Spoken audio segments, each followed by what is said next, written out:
Hello, everybody. I am back again with another personality, which is, of course, belongs to cricket. देखिए Indian cricket में इतने सालों में ना इतने सारे नाम आए हैं. There been so many captains who have done well, starting with Virat Kohli, Mahendra Singh Dhoni, उसके पहले सौरव गांगुली, मोहम्मद अजहरुद्दीन, कपिल देव, सुनील गावस्कर, सब ने अपना अपने हिसाब से परफॉर्मेंस अच्छा दिया है. रोहित शर्मा के पास अभी खेलने के लिए बहुत है. अभी तक शायद कुछ साल देख सकते हैं उनको उससे पहले. एनीवे, तो इसमें एक नाम मैं जिक्र करना चाहूँगा, सौरव गांगुली का. अभी रिसेंटली मैंने पढ़ा कि मैं एक ना लिस्ट बना के लाया हूँ आप सबके लिए, ठीक है. उसमें सारी चीज़ें मैंने लिखी हैं कि क्या क्या मैं डिस्कस करूँगा अभी, थोड़ा थोड़ा सभी पे. So first thing is recently in one of the talk shows, Saurav Ganguly said to somebody that in one of the tests in India, he had dropped Steve Waugh's catch, and Steve Waugh said to him that you have dropped the test, you have dropped the trophy, you have dropped you dropped your own captaincy itself. Saurav Ganguly said I didn't say anything back to him, and he was very aggressive, etc., etc. But somehow we won the test and we won the series, and Indian cricket transformed after that. I'm not sure what transformation was he talking about, but still he said it. But so, अगर आप premise देखिए ना, Steve Waugh के बारे में ये सब चीज़ें ना बहुत पहले से आ रही हैं कि स्टीव वॉ ये बोलते थे या वो बोलते थे. इनफैक्ट 99 वर्ल्ड कप में हर्षल गिब्स का कैच ने जब कैच छोड़ दिया था उनका, तो even this was floated that Steve Waugh said to Gibbs that you have dropped the trophy mate और etcetera. But even Gibbs clarified and Steve Waugh said that nobody said any such thing. So it was just a make-believe rumor which was perhaps floated by somebody to market that particular quote, and people kept using it all the time. I think Saurav Ganguly ने भी वहीं से क्यों लिया होगा, and he also just made things up, जैसे कि उनकी आदत है उठ पटांग बोलने की, कुछ भी कहानियाँ बना देते हैं. तो इसमें कोई प्रेमाइस नहीं है. इनके करियर की स्टार्ट देखते हैं. इनका करियर जो है, इनको टीम में लाने वाले थे उस समय जगमोहन डालमिया, ठीक है. उससे पहले बंगाल से आई थिंक शायद ही कोई क्रिकेटर आया था. पंकज रॉय थे. उनके बाद शायद मुझे नहीं पता पंकज रॉय ने इंटरनेशनल खेला है कि नहीं. तो फर्स्ट क्लास के तो बड़े खिलाड़ी रहे हैं वो. उससे सौरव गांगुली से पहले कोई बंगाल से कोई ऐसा बड़ा नाम नहीं दिखता है जो कि उसने लंबे समय तक भारतीय टीम के लिए क्रिकेट खेला है. इनका जो करियर था, it was dependent because his father was a big shot, ठीक है. पब्लिशर थे वहाँ के, बेहाला में लोग रहते थे एकदम अटारी में एक.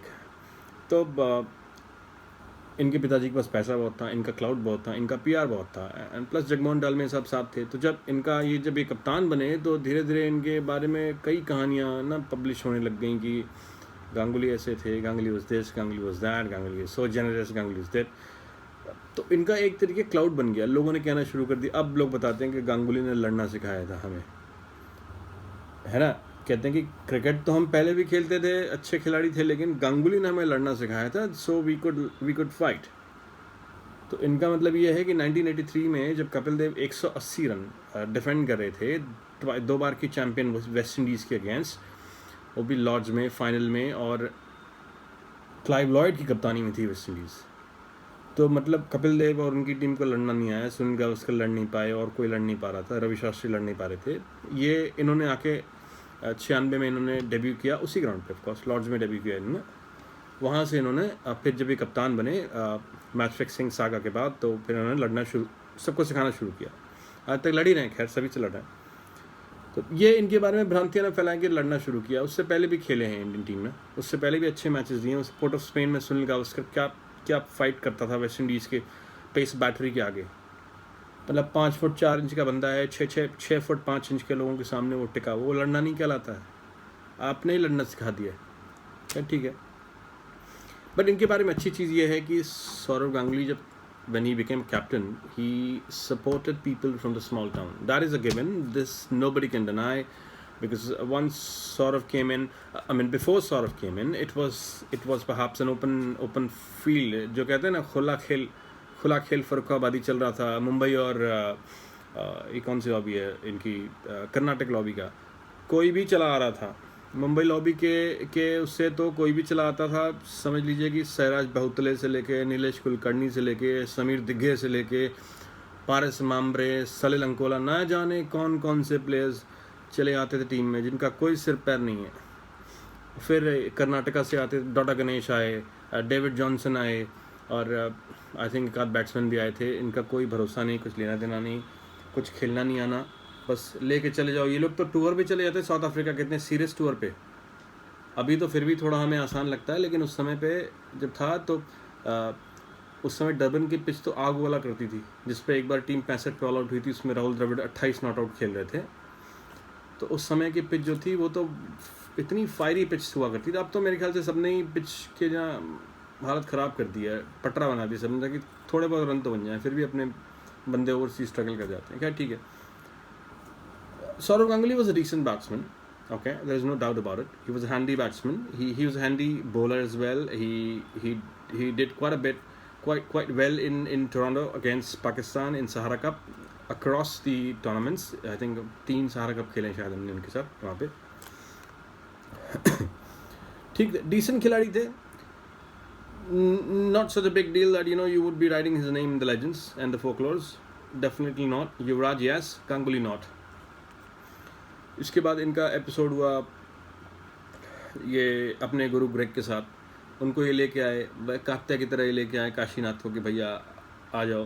फिर काशीनाथ ने इनको पटकते हुए बोला कि भाई तू कहे तो भौंकूँ, तू कहे तो काटूँ।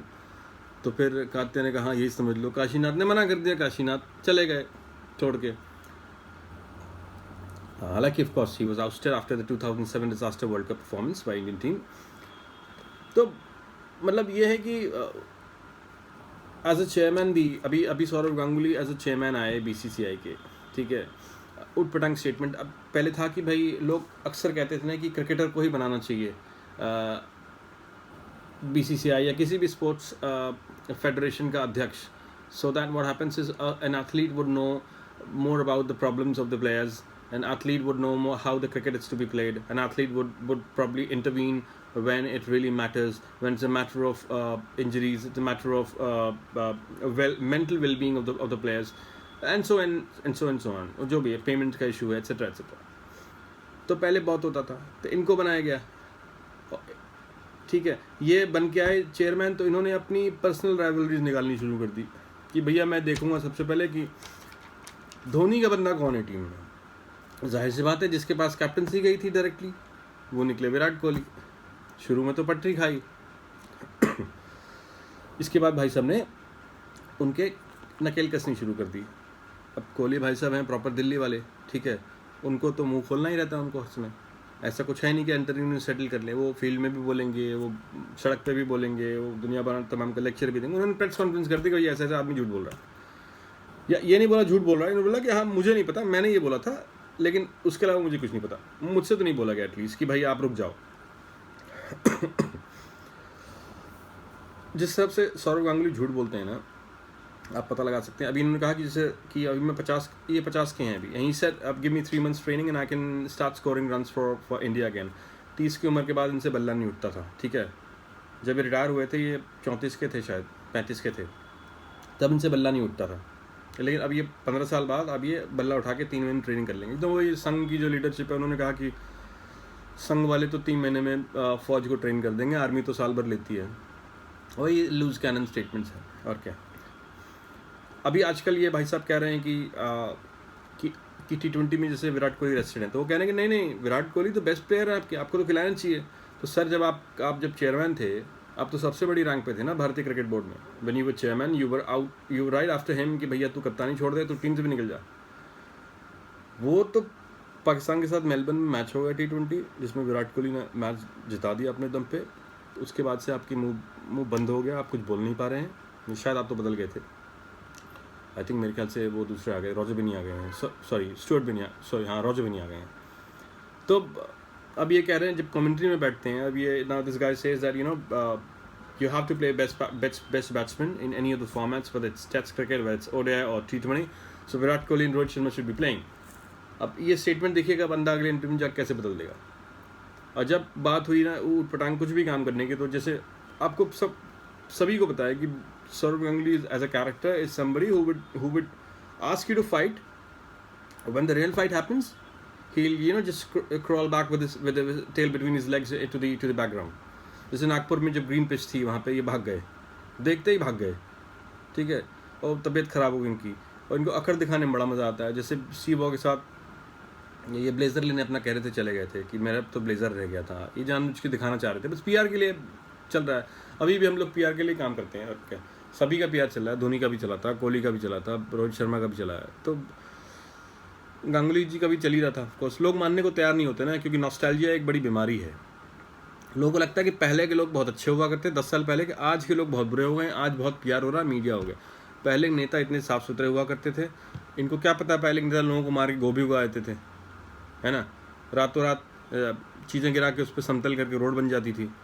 तो पहले के नेता भी सब करते थे, हमें पता नहीं चलता था, क्योंकि इंफॉर्मेशन ब्रॉडकास्टिंग की माध्यम बहुत ही कम थे, सूचना क्रांति का दौर नहीं था। अभी भी have internet, you can just with a click you can find who has done what and where.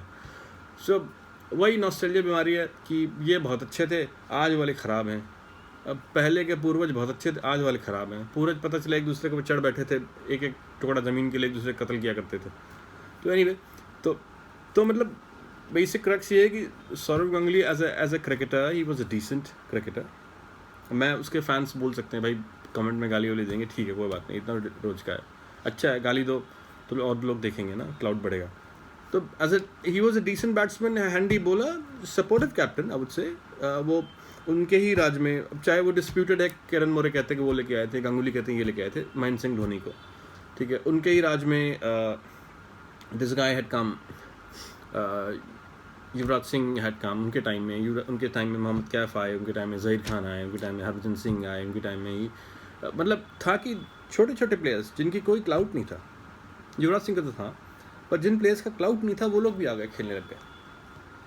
तो आरपी सिंह भी आए, खास कर यूपी से तो कभी कोई सिलेक्ट ही नहीं होता है, यूपी से जबकि 2-2 लोग 3-3 लोग सिलेक्ट हो गए, सुरेश रैना सेलेक्ट हो गए। सुरेश रैना को आई थिंक ग्रेग चैपल लेकर आए थे, this is what I believe, I am not sure, could be incorrect, please correct मी। सुरेश रैना, पर मैं एक स्टेट वाइज कह रहा हूँ, सुरेश रैना आए, मोहम्मद कैफ खेले, इसके बाद आपके आरपी सिंह आए, प्रवीण कुमार आए, तो इसी से चलते चलते भुवनेश्वर कुमार आए, और लोग आते गए ना, तो कि ना चला था अकेले, लोग मिलते गए, कारवां बढ़ता गया। तो वो इस मामले में Saurav Ganguly was a truly honorable man. He did, perhaps he was also, he knew that how difficult it was for the Bengal players to get in, right in the face of the Mumbai and Karnataka lobby. Even at some stage Delhi lobby was also there, pretty active. Delhi lobby ने cricketers तो अच्छे दिए हैं, ऐसा कोई बकवास cricketer नहीं दिया, सहवाग दिया, गंभीर दिया, विराट दिया है उन्होंने। उसके पहले मनोज प्रभाकर था, ठीक है वो फिक्सिंग का इशू था, but Manoj Prabhakar was a very decent batsman and good swing bowler. तो मतलब ओवरऑल तो ठीक है, पर Saurav Ganguly as a stature जितना इनको बढ़ाया जाता है, मुझे लगता नहीं कि वो इतने बड़े खिलाड़ी या इतने बड़े कोई महात्मा और ये सब हैं जितना उनके फैंस उनको बताते हैं कि लड़ना सिखाया था। मुझे देखिए कुछ भी नहीं होता एतराज़ इसी बात पे कि लड़ना सिखाया था, क्योंकि भाई साहब फेंकते बहुत है अपने इंटरव्यूज़ में, वो ठीक है, वो आप नेता हैं समझ में आता है, लेकिन आप जबरदस्ती क्लाउड के लिए उठपटांग स्टेटमेंट दें कि अब उसकी इनकी बुक देख लीजिए ना, सेंचुरी इज़ नॉट एनफ, उसमें दुनिया तमाम की बकैती की हुई है इन्होंने, ठीक है, कि इसकी गलती थी, उसकी गलती, इसकी गलती थी, सबकी गलती थी, यही बहुत मासूम थे, ये हमेशा सच्चे मन से खेलते गए, बाकी सब लोग पॉलिटिक्स करते गए। तो एनीवे दैट्स ओके। सो ये सौरव गांगुली पे था। अगर आपको लगता है कि कुछ कम पड़ गया हो, ठीक है, कुछ ज़्यादा हो गया हो, तो बता दीजिएगा, उसको फिर से एक और पार्ट 2 कर देंगे इसका, और नेक्स्ट किस प्लेयर के बारे में आप लोग डिस्कशन चाहते हैं वही बता दीजिएगा। So thank you so much guys, have a good evening ahead, good night, शुभ रात्रि।